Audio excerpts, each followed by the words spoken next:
So you have to set your canvas up on these very fancy canvas razors, because otherwise the paint will just run off of it and it'll stick to whatever surface that you're pouring on. So, and then I like to use these boxes because it contains the paint that runs off the canvas so that it doesn't make a fucking disaster. So once you got your little canvas set up, I like to do this first because after I mix paint, my hands are a mess, which is why I also like to wear glovey-loveys. So then you mix the paint, and you, basically the important thing is just to dilute it enough that it runs. And then you can add rubbing alcohol to it if you want to, which helps it to separate and make these cells that people like in pour paintings. So I haven't decided what colors I want to do yet. As you can see, I've got an ass ton of colors. More neutral tone colors are fine, it just kind of depends on what you want. But I like to use brighter colors. I learned this the hard way. You can also like pour white paint on your canvas first, so that way it'll like, the colors will push it, so then they'll spread a little better and they won't be so like thinned out. And then you can do, there's a bunch of different ways to pour, but like there's a puddle pour and a dirty cup. And a dirty cup is just as fun as it sounds. So if you puddle pour, you take the colors and you just pour little puddles of color on your canvas, and then you move the canvas around to spread the color around. If you dirty pour, you'll mix all your paints and you'll pour them into a bigger cup, into these. And then you just put it on top of your canvas, so you'll do this, and then flip it and pull the cup up, and then move the canvas around. I like to do dirty pours, because they're fun.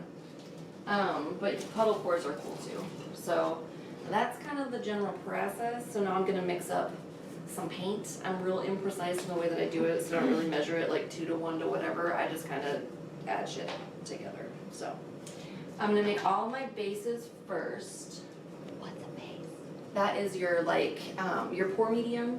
So you can buy pour medium, but it's expensive and it's stupid because basically you just buy Elmer's glue and then mix it with water and then add your paint to it. So like I said, I'm super imprecise in the way that I do this. So I got out 5 cups, which I guess means I'm gonna do 5 colors. What I love about this is that you really don't have to plan it at all, because I don't plan anything artistic that I do. I like to just wing it. And if it's anything that requires careful planning, it never turns out very well for me. Alright, so I just poured some Elmer's glue in there. I'm gonna add water to it. And I have a very fancy stirring tool. You want to make sure that you get these thin, but not too thin, because if they're too thin, they'll basically just fall off your canvas. They'll just spill right off your canvas. This will be a little thicker once you add paint to it. And this is a little thin, but it'll work. And I'm actually going to try, I've never done this before, but I'm going to try to pour some white on my canvas before I flip the cup over and just see what that does. So I'm going to make a bigger cup of paint medium, of pour medium, just for the white, because I'm going to use quite a bit of it. So I'm going to use this kind of like limey, yellowy, chartreusey green. I just kind of pour a bunch in here, some blobs in there, and then I stir it up.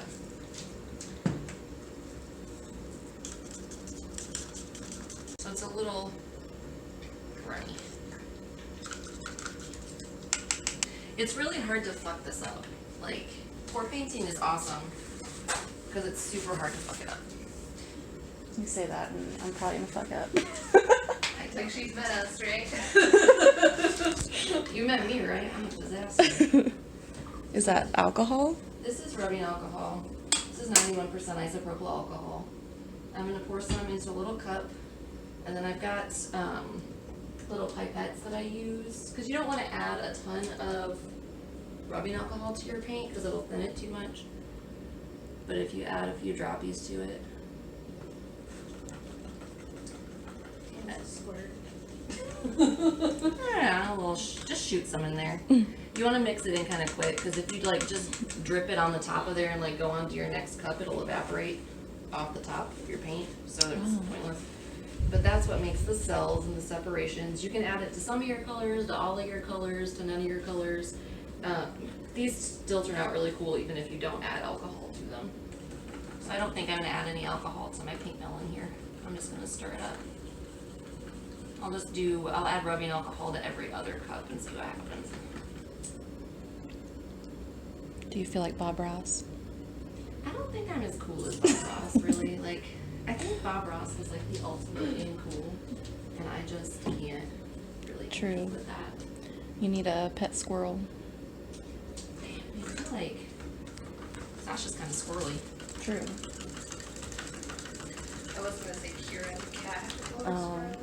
Her too. I have Megan's like wayward home for special animals. Right? I can do purple and green. How about these two colors? This teal or ocean blue or whatever. And magenta. You're like, looks green to me. Green as shit to me. Alright, so I have a lot of paint made up, but I'm gonna try to do these 3 hexagonal, I have 3 different sizes of hexagonal canvases, and I'm gonna try to do them all with the same family of colors, so that they'll be kind of like a matching set. So I have a shit ton of paint made up, but that's okay. It's a little watery. Oh, she's got the little dropper A thing. little pipette going on. Don't lick that, babe. Is it used? No, that one's clean. Oh, it's fine then. So, She's science cat. she's science kitty. Does not follow PPE at all. So I'm gonna pour just a bunch of white here in the middle, because I'm gonna do my like dirty pour on top of it, and the white's gonna help it spread. Okay. I've never done this before, the white before, so that's new for me, but I usually do dirty pours, because I'm a dirty girl. Alright, so you want to, when you do a dirty pour, you're gonna just pour your paints in to the same cup. Some of them will lay on top of each other, some of them will sink.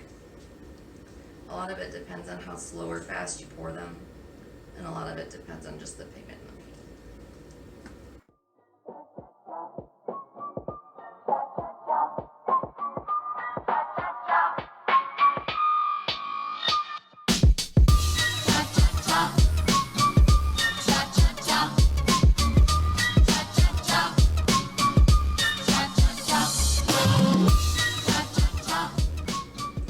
That's kind of the fun thing too, is if you don't like how it looks, just move it around. And eventually you'll get to where, Ooh, Actually, it's looking really cool. so see, super easy. And you just want to make sure your little sidey sides are covered, unless you plan on putting it in a frame. I don't. Oh, I see those cells coming up there. Yeah. That's what the alcohol does. So you see these cells coming up here and over here. As this dries, it's going to look a little different. It'll continually look a little different until it's all the way dry, but yeah. And I've got paint left over for my other canvases. So it's ready. Ta-da. And then you just, how long does it take to dry? Hours. I usually leave it overnight, but it takes a long time. Do you ever take like your hair dryer or heat gun to it? I don't. Jeffrey has done that. If you take a heat gun to it, usually if you use silicone and you take a heat gun to it, you make more cells. I don't ever use silicone. But the heat gun or blow dryer or whatever will also blow out any bubbles that are in there. And it also moves the paint around, kind of cool, but I don't ever use one. I don't think it helps it dry any faster. But they take a long time to dry. All right. Okay. So Mandy's going next, and you're doing a different method, right? Yes, I'm gonna do the draw pour. The draw. Okay. And you've never pour painted before either, right? Never in my Me and Mandy have existence. never done this before. Never in my existence. Me being Sue. So this is I am gonna do kind of like a space. Ooh, like a galaxy. I did like the idea of putting a liquid white to give it a little bit of movability. Joie de vivre. I'm not There really you sure go. what that means, but Sure.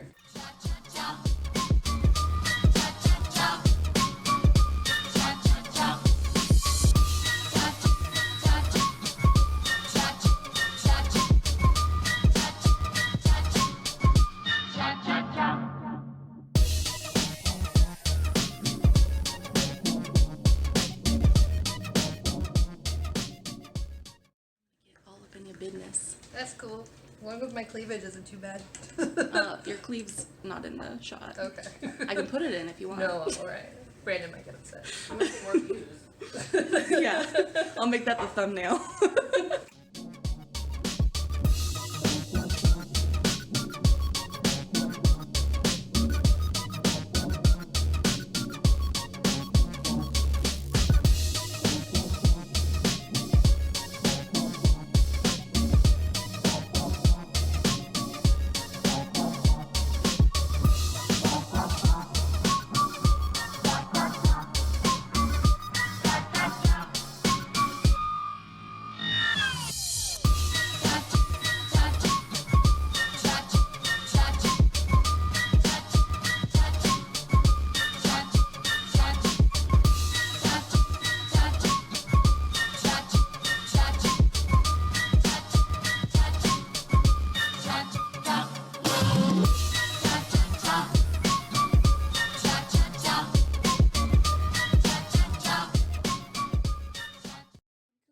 And so the spots will come out, like Yeah, show like- themselves more as like it that. sits, right? As it dries. And now Susanna Dana is gonna do hers. She's gonna do black, yellow, white, and green. Water. Does it matter what temperature it is? It probably does. I just use, I don't know. I'm asking you technical questions. Those technically minded people out there. It probably does, but I just use regular, just room ass temperature water.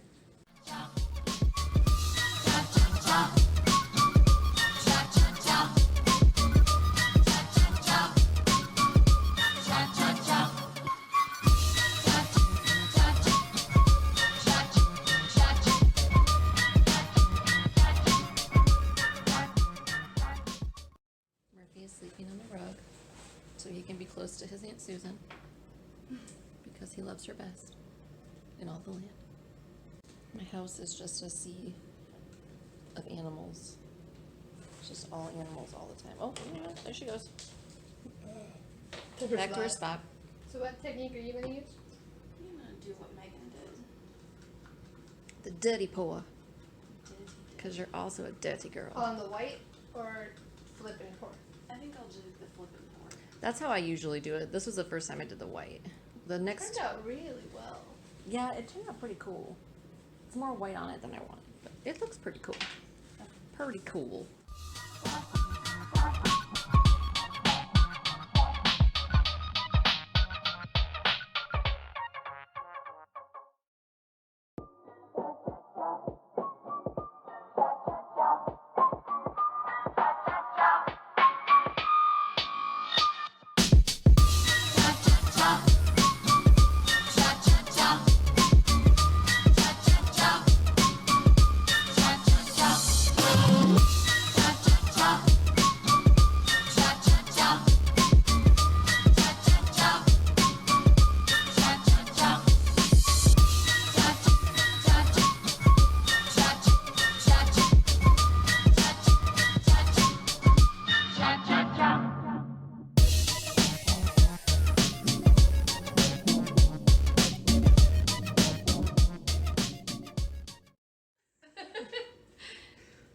Takes patience.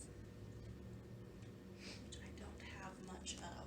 Or you can just do what I do and say fuck it and then just like force it along. Either pour more paint on it or fuck with it with your hand. Don't you lick your butt, ma'am. Yeah, this is Sasha, the notorious butt licker. Right, Shush? She don't want to talk about it. Notorious B-U-T-T. I like it more than I thought I would at the beginning. That's the thing. It's like if you get discouraged, you can really play with it a lot until you get something that you like. So like, it doesn't matter if at first you're like, oh, because you can usually get it to be something that you want it to be. I'm really digging all the cells that are popping up on mine. Yeah, that's looking cool. So this is the difference between using white and not, because like I said, the white really spreads out and it dilutes color a little bit. It does make it way easier to maneuver the paint though.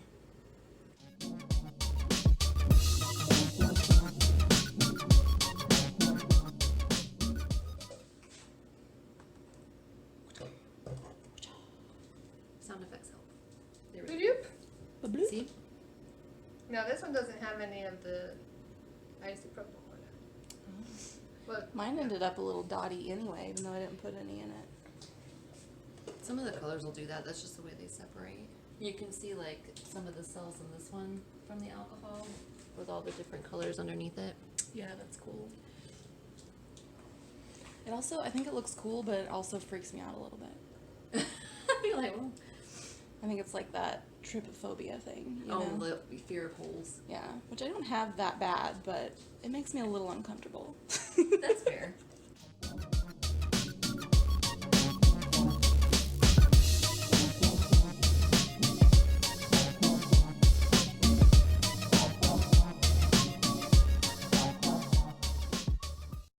Okay, so for comparison, this one was dirty pour, and you did add some alcohol, so we've got some of the colors, cells in there.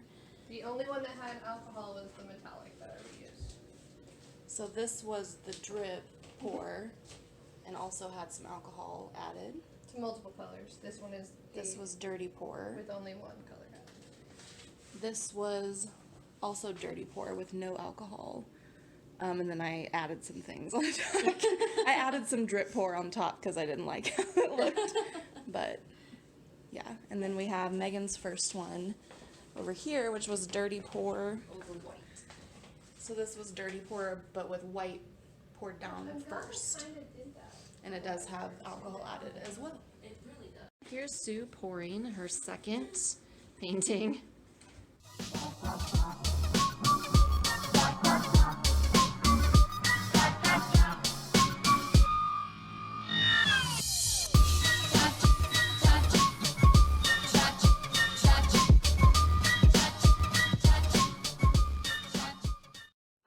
Pretty. Like your face. No, you're just like, do it. You bastard.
Alright, so here are our final paintings. This one's mine, and we called it, what, 70s couch or something? 70s couch.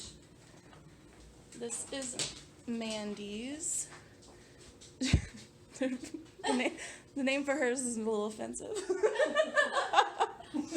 Ronald McDonald. Ronald McDonald.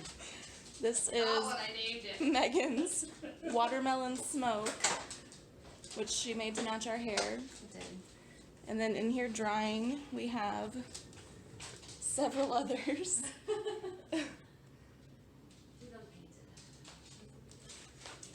And then mine and Megan's first two that we made are in here drying.